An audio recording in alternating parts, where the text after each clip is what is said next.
Hi, and welcome to WynActive Webcast, another day of meeting really interesting people and having some great conversations, but also learning a lot as well. Thank you very much for joining us. My name's Barry, and my co-host, as always, James Robertella. James, how are you today? Yeah, brilliant. Halfway through the week and in our final Find Your 30 weekly challenge as well. So it's been great to get this far, and again, counting down the days to the weekend already, Barry. But yeah, excited to be here and excited for our discussion today on the WynActive webcast, and would like to welcome Christine Granger to today's discussion. She's the CEO from the Proud to Play organisation, which we're really interested to hear a bit more about her work in the community. Christine, welcome to the WynActive webcast. Yeah, hey James, hey Barry. It's great to have you here. Yeah, thank you for having me. Yeah, but maybe we could start off a bit about the Proud to Play organisation, what you do, and then we can get in and maybe provide a bit of a background around how you've come to become the CEO of the organisation. Yeah, definitely. So it will start with a little bit of background about myself then. That's probably the easiest way to go. So I think I've grew up playing sport my whole life. You know, I live and breathe sport, and I've always been involved from a very young age and had difficulties growing up where I did and being a female. So opportunities were limited, and very much it was, you know, you can't play this because you're a girl. So I always struggled with that aspect of sport. Always thought I wanted to teach PE, and then realised that was a bad idea. And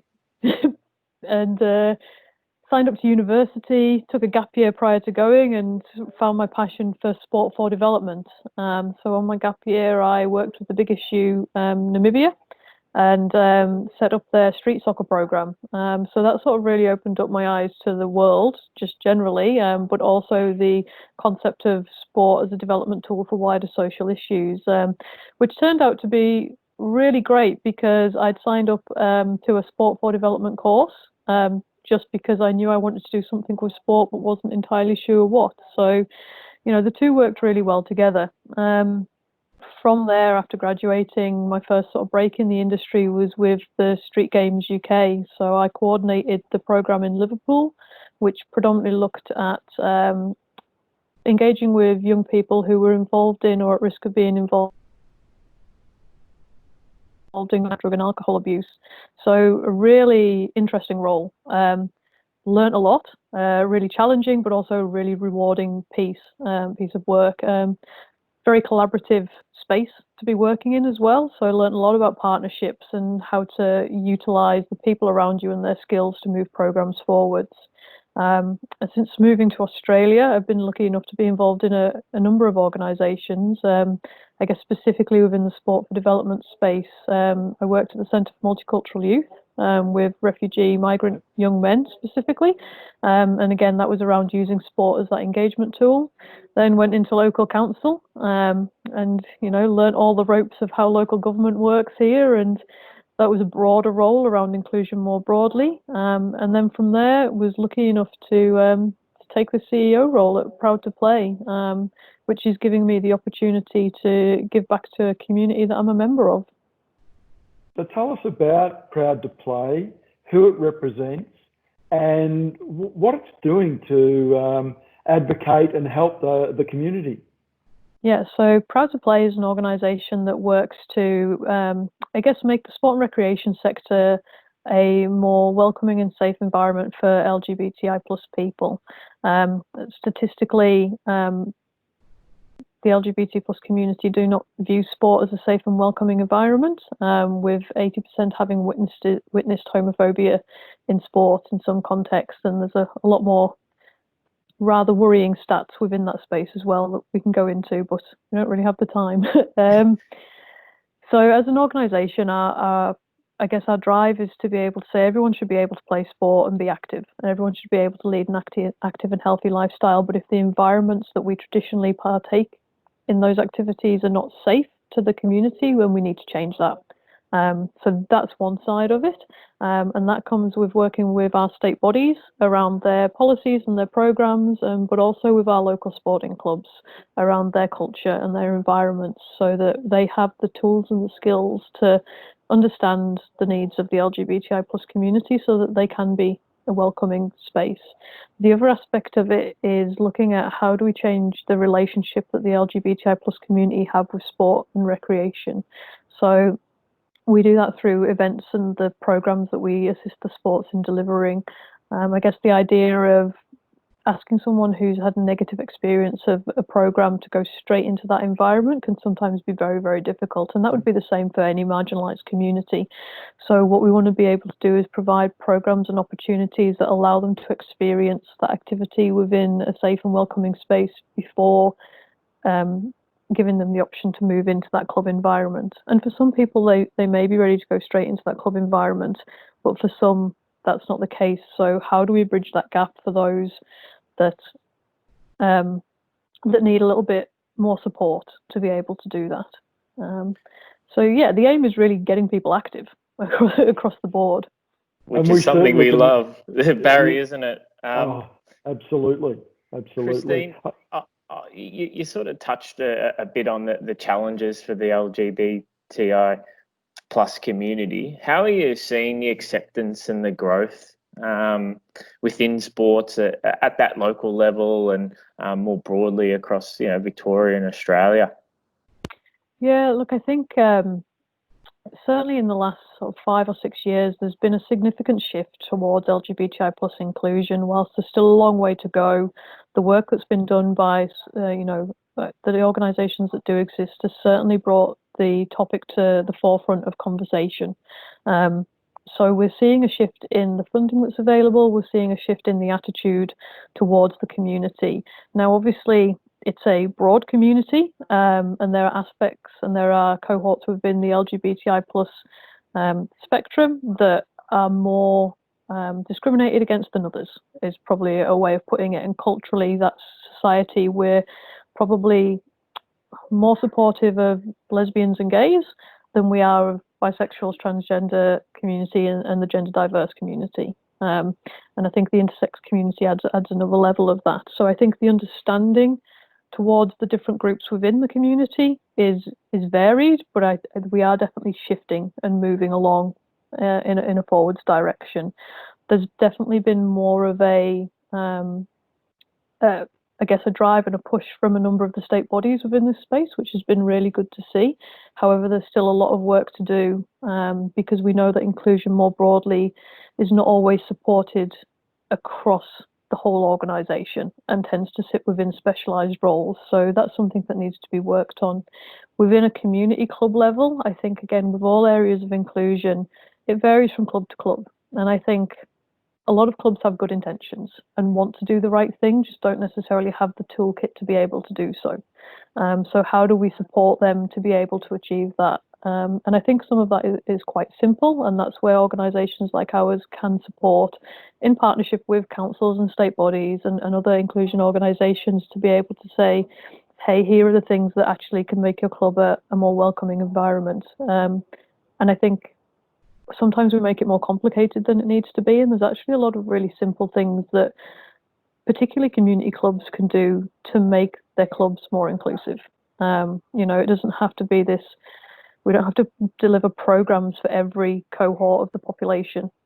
Sometimes it's around simple things like the language we use, the images that are available, and how we actually engage with people. I think that there is that shift and there is that demand. And we're definitely seeing that, and we're seeing a lot of clubs who want to do more, just not necessarily knowing how to go about it. I think that's great progress, though, and I'm so glad that you've been able to say that, that we're seeing that acceptance and the growth. We understand there is a long way to go, but we're on the journey, we're on the path, and I think that's a start for us. So thanks, Christine.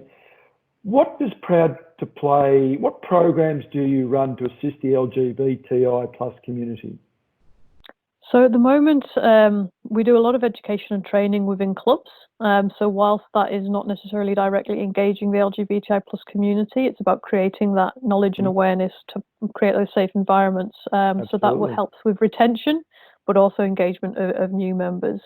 In terms of programs, they're a little bit more sporadic at the moment because they tend to be based on funding. But we try and do engagement programs, like I said previously, where we provide opportunities for people to come in and participate and do, I guess, skill development and build confidence around particular sports and activities. And that's something that as an organisation we're looking to grow as we move forwards. And the other side of it is events. So we aim to run a number of events per year, sometimes by ourselves and sometimes in partnership. And again, they can be a little bit sporadic depending on funding and wherever people are at. But we do like to get out there, and the events are more around, I guess, that coming together of the community to be able to, celebrate and talk about how we can move forwards, look at what we've achieved, but what else can we do and what else needs to happen. But also it's about creating a safe space where the community can come together and actually have that connection and celebration and feel connected. Christine, how have you seen COVID and the current crisis affect the work that you're doing? And I suppose keeping that glass half full approach, what opportunities do you see coming out in the next few months as we sort of begin to return to play for all the sports and local clubs? I'm keen to understand because in our discussions, Barry, it seems like a lot of the work that is currently being done with different organisations and individuals, it will have a really positive lasting effect and there's some real opportunities. So I suppose, it is, I'm keen to understand, what changes have occurred over the past few months, but where do you see the opportunities moving forward? Yeah, so I think if we, touch on the subject as a whole, we spoke about the fact that there's been progress. I think the unfortunate reality as a result of COVID is that we've seen a number of inclusion positions within sports disappear, which is, disappointing, and something that as a sector we need to look at and ask the question why. On the same hand, we do have a number of roles coming back on board, so we can move forwards within that space. So that's a positive. And a number of those are looking at how do we engage with these communities and how do we make sure they come back on board. From the conversations that are taking place, there are conversations around looking for funding to particularly engage with marginalised communities, because we know that there's been a greater impact on a number of those communities as a result of COVID-19. We know from an LGBTI QI plus point of view that there's been increased calls to support lines around mental health issues. We know that there are members of the community that have been pushed back into unsupportive environments due to financial stresses, and that means that they've lost connection with the community that they feel safe in, and that because of the isolation and the social distancing restrictions that they haven't been able to connect in person and safely with those people. What I think that means for sporting clubs is that there's a really good opportunity to look at how can we provide these spaces and how can we be a true reflection of our community, because we know that sports clubs are the centre of a community. They create these connections, they create a sense of belonging. So how can we look at what we've done and change the way we engage with people? I think that comes with a level of support that's required, and I think that's probably, if we're looking at half glass full, the negative side of it is that support going to be there from them at the level of which it's required. But as an organisation, we're here to support people, so they can always reach out to us and ask for support. And we might not be able to give the exact level that they need, but the more support we know people need, the more we can argue for it when we're talking to people. So, look, I think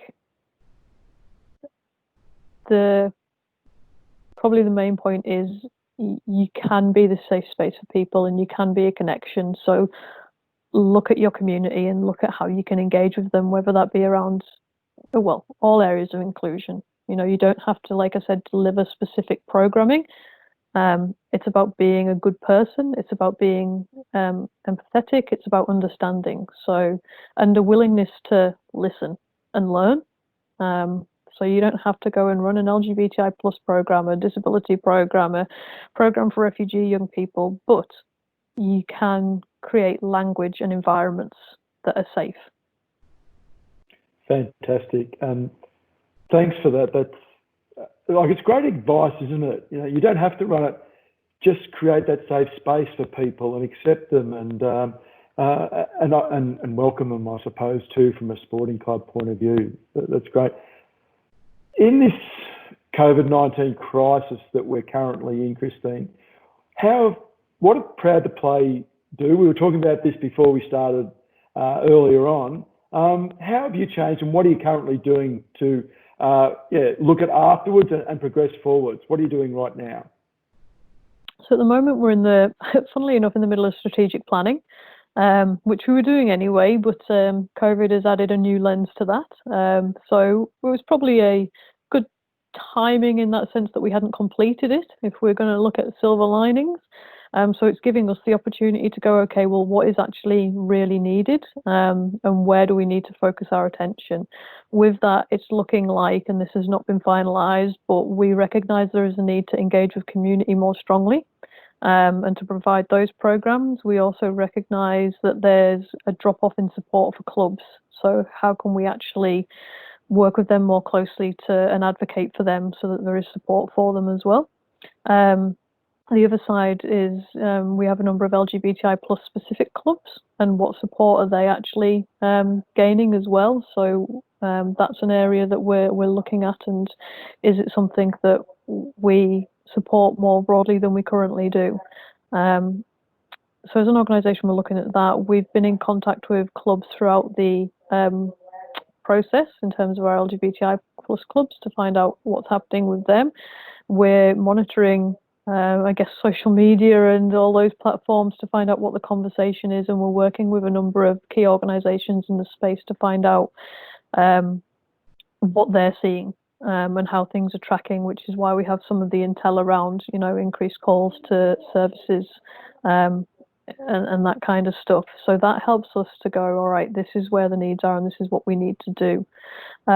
We have been working with a number of the peak bodies to try and influence and inform them of what the needs are as well, because they obviously hold the key to the funding. And that's really important. If they don't know what's happening, they don't know where to direct their money. So, the industry as a whole has been having a lot of detailed conversations around this space. And it can be frustrating because it's slow. It's government, and that's the way it is. But at the same time, it's slow for a reason, and we don't want to make rash decisions. So it's about being able to balance that out, I guess.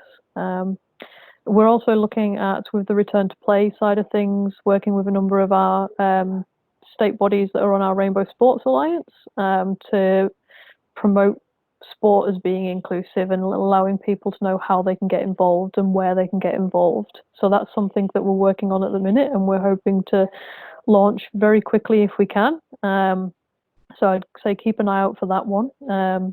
So if you are a club that you believe is inclusive of LGBTI plus community, definitely get in touch with us, and we're happy to have a conversation with you and promote you if that is the case. Brilliant. Further to that, Christine, if people wanted some more information about Proud to Play and the opportunities you provide, or the education for different clubs, how would they best get in touch with Proud to Play? Yeah, so you can contact us via our social media. We have the info@proudtoplay.org.au email address, which is on our website as well. So you can use any of those means. They're probably the best way. We don't have a central phone line, but one of us will call you back. So feel free to get in contact with us via that.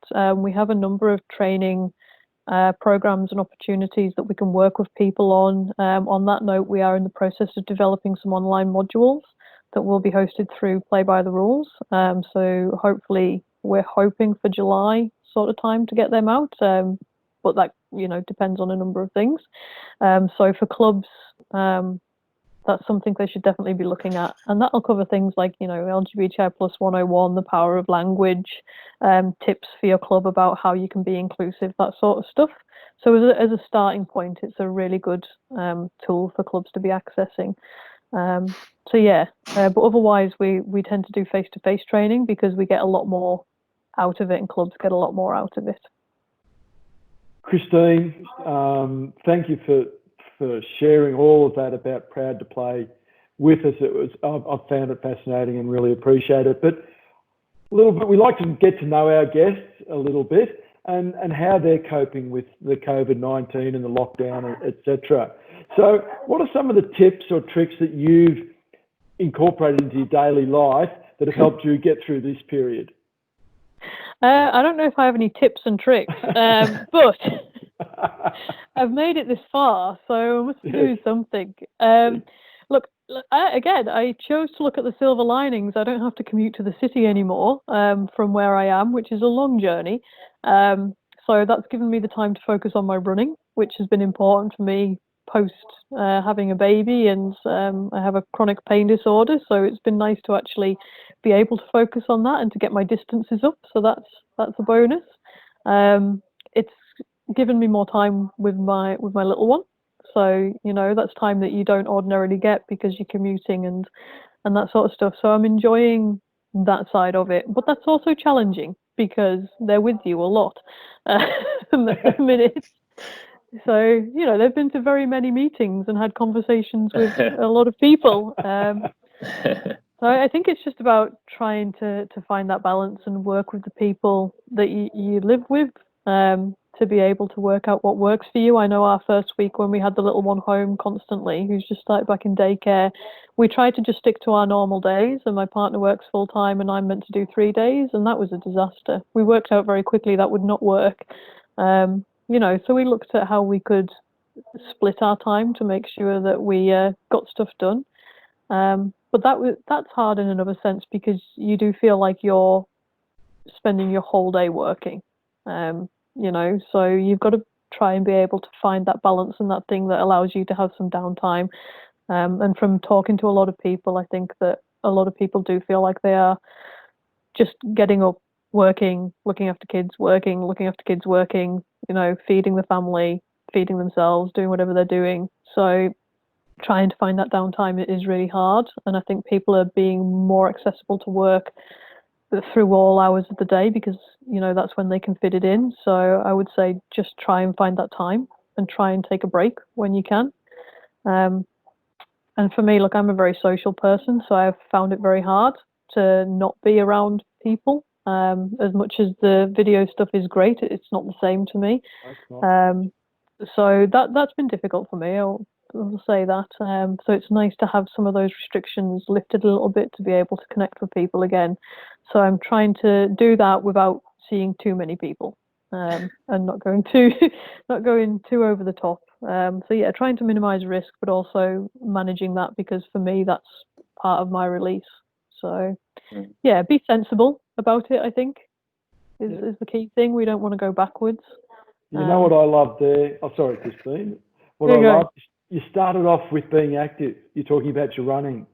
And James and I, just about all of these webcasts, we talk about being active. We've got a Find Your 30 campaign and challenge going in Wyndham. And that's about find 30 minutes a day, but do it your way and what suits you. So something that struck home very strongly with me is when we ask you the question, bang, I run. And it's helped me. And being active does help people, plus all of those other things, finding your time, take a time out, etc. So that's fantastic. So thanks very much, Christine. No, that's my release. Sport and exercise has always been my release. And so I think for me it's important. And we know the research says that it's good for you. And it doesn't matter if you do it in a 30-minute hit or if you do it in 10-minute accumulation, Look, my partner is a physical activity researcher, so I can spout this off to you. So, if you need to do it in 10-minute bouts, do it in 10-minute bouts. But, it's good. It gives you time to sort of zone out a little bit and to do your thing.